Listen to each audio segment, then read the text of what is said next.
क्या आप जानते हैं आपकी एक छोटी सी लापरवाही, सड़क पर की गई एक गलती या फिर सिर्फ 5 ही चालान आपके हाथ से आपकी गाड़ी की चाबी छीन सकते हैं। जी हाँ, अब ड्राइविंग लाइसेंस को लेकर नियम पहले जैसे नहीं रहे। अगर आप सोचते हैं कि चालान का जुर्माना भर दिया और बात खत्म हो गई, तो आप बहुत बड़ी गलतफहमी में हैं। सड़क परिवहन मंत्रालय ने मोटर वाहन नियमों में ऐसा क्रांतिकारी और सख्त संशोधन किया है जो आदतन नियम तोड़ने वालों की नींद उड़ाने वाला है।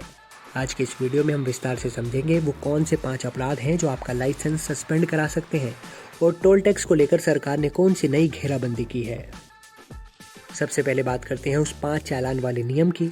नए संशोधन के मुताबिक अगर 1 साल के अंदर आपके 5 या उससे ज़्यादा ई चालान कटते हैं तो आपको ड्राइविंग के लिए अयोग्य घोषित किया जा सकता है। इसका सीधा मतलब है कि आपका ड्राइविंग लाइसेंस यानी डीएल सस्पेंड हो जाएगा। सरकार का मानना है कि जो लोग बार बार नियम तोड़ते हैं उन्हें सड़क पर गाड़ी चलाने का हक नहीं होना चाहिए। ये नियम 1 जनवरी से प्रभावी माना जाएगा।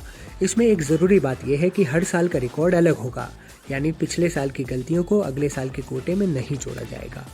अब सवाल उठता है वो कौन से अपराध हैं जो इस लिस्ट में शामिल हैं। फिलहाल 24 ऐसे प्रावधान तय किए गए हैं।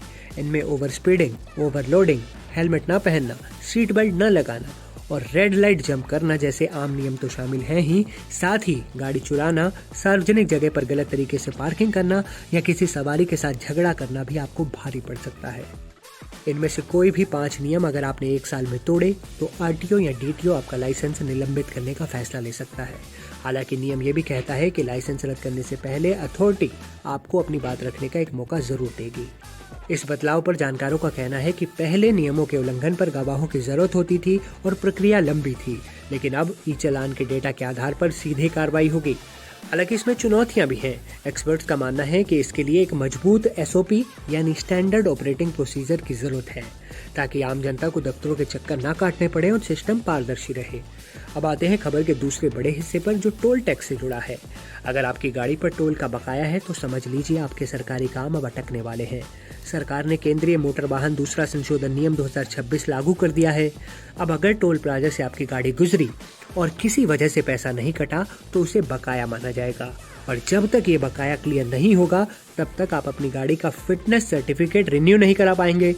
अगर आप गाड़ी बेचना चाहते हैं या दूसरे राज्य में ट्रांसफर करना चाहते हैं तो एनओसी नहीं मिलेगी। यहाँ तक कि कमर्शियल गाड़ियों को नेशनल परमिट भी जारी नहीं किया जाएगा। कुल मिलाकर सरकार का संदेश साफ है, सड़क पर चलना है तो नियमों का पालन करना होगा और सिस्टम का बकाया चुकाना होगा।